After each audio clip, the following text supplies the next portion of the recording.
Hi friends, ఎలా ఉన్నారు? బాగున్నారా? మన ఆర్ఎన్ కుకింగ్ ఛానల్లో ఈరోజు మనం చేసుకోబోయే రెసిపీ రొయ్యల పచ్చడి, ఫ్రాన్స్ పికిల్ చేసుకోబోతున్నాం ఫ్రెండ్స్.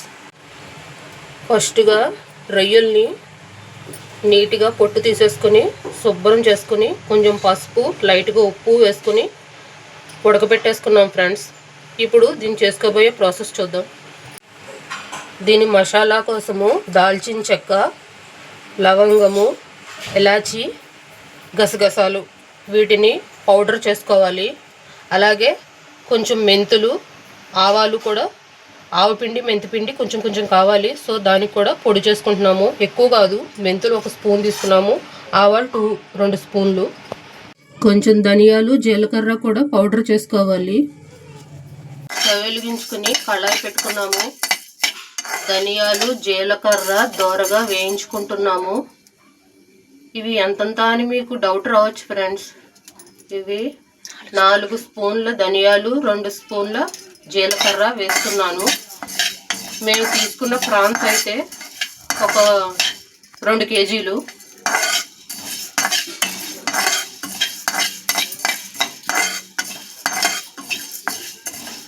మసాలా అయితే మనకి ఎంత గరం మసాలా స్పైసీ తింటామో దాన్ని బట్టి వేసుకోవచ్చు.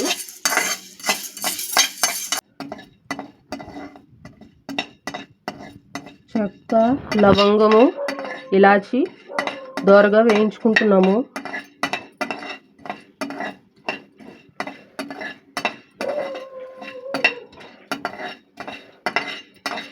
ఈ పచ్చడి పెట్టుకునేటప్పుడు ప్రతిదీ కూడా వేయించుకుని పొడి చేసుకోవాలి.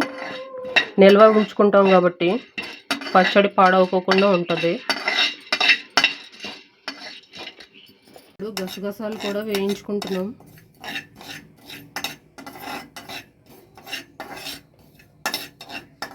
గసగసాలు తొందరగా మాడిపోతాయి, చూసుకోండి.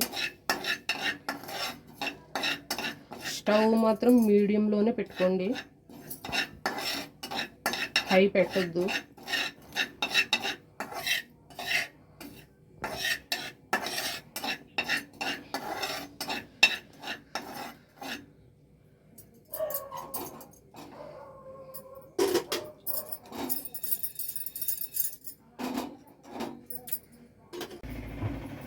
స్టవ్ వెలిగించి కళాయి పెట్టి ఆయిల్ పోసుకొని ఈ ఫ్రాన్స్ చక్కగా దోరగా వేయించేసుకోవాలి. ఆవాలు, మెంతులు కూడా చక్కగా దోరగా వేయించుకొని పొడి చేసి పెట్టుకున్నాము. పచ్చిరొయ్యలు ఆయిల్లో చక్కగా వేగిపోయినాయి ఫ్రెండ్స్. ఇప్పుడు అల్లం వెల్లుల్లి పేస్ట్ వేస్తున్నాను. 2 కేజీల రొయ్యలకి ఒక 5 స్పూన్ల అల్లం వెల్లుల్లి పేస్టు పడుతుంది. ఎందుకంటే ఫ్లేవరు రొయ్యలకి సరిపోవాలి కదా.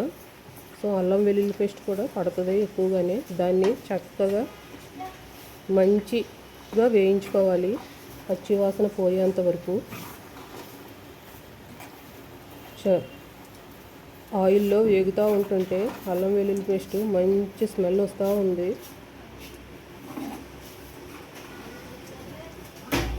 ఆయిల్ ఎక్కువ పోసుకోవాలి ఫ్రెండ్స్, నిల్వ ఉండాలి కదా పచ్చడి.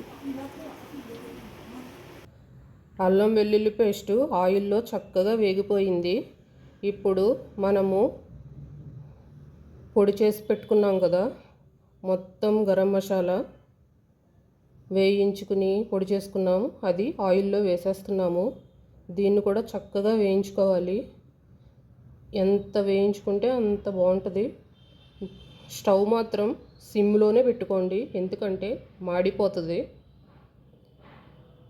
ఎంత సిమ్లో పెట్టుకోగలుగుతా అంత సిమ్లో పెట్టుకునే చేసుకోవాలి ఈ పచ్చడి.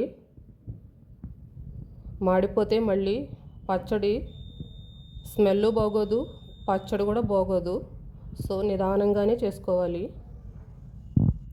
సంవత్సరం అయినా సరే నిల్వ ఉంటుంది.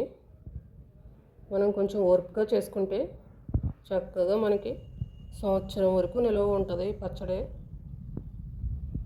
చూడండి ఫ్రెండ్స్, చక్కగా గరం మసాలా మొత్తం వేగుతుంది ఆయిల్లో.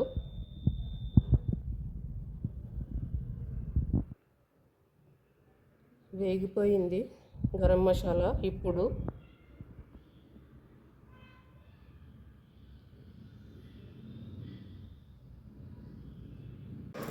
ఇప్పుడు మనము ఇందాకడ మెంతులు ఆవాలు కూడా చక్కగా వేయించుకుని పొడి చేసుకుని పెట్టుకున్నాం కదా, దాన్ని కూడా ఈ ఆయిల్లో వేసేస్తున్నాము. ఇది కూడా చక్కగా వేగాలి. మొత్తం ఈ పొడి వేసుకుని చక్కగా వేయించుకుంటున్నాము. మనం మొత్తం కలుపుకోవాలి, అంతా ఈక్వల్గా పట్టేంత వరకు. వేసిన పొడులు మొత్తం ఆయిల్లో చక్కగా వేగినాయి ఫ్రెండ్స్. ఇప్పుడు దీనికి సరిపడా ఉప్పు కారం వేస్తున్నాము. ఉప్పు కారం ఎవరి టేస్ట్కి తగ్గట్టుగా వాళ్ళు వేసుకోవచ్చు. చక్కగా వీటిని మొత్తం ఈక్వల్గా కలుపుకోవాలి. చూసారా ఫ్రెండ్స్, కారం వేయగానే మంచి కలర్ వస్తుంది కదా. మొత్తం కలుపుకోవాలి. ఉప్పు కారాలు కూడా వేగాలి.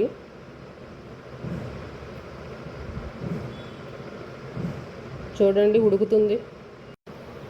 మన పచ్చడి రెడీ అయిపోయింది ఫ్రెండ్స్.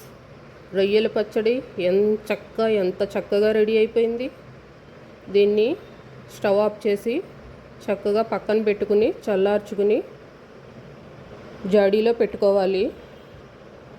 ఇది సంవత్సరం వరకు నిల్వ ఉంటుంది ఫ్రెండ్స్. మనం ఎప్పుడు కావాలంటే అప్పుడు తీసుకుని చక్కగా వేడివేడి అన్నంలో ఒక స్పూన్ పచ్చడి వేసుకుంటే అమృతంలా ఉంటుంది ఫ్రెండ్స్. మన ఛానల్ని ఎవరైనా కొత్తగా చూస్తున్నట్టయితే సబ్స్క్రైబ్ చేసుకోండి, లైక్ చేయండి, షేర్ చేయండి.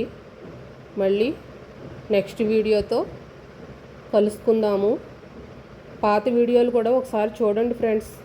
Thank you for watching.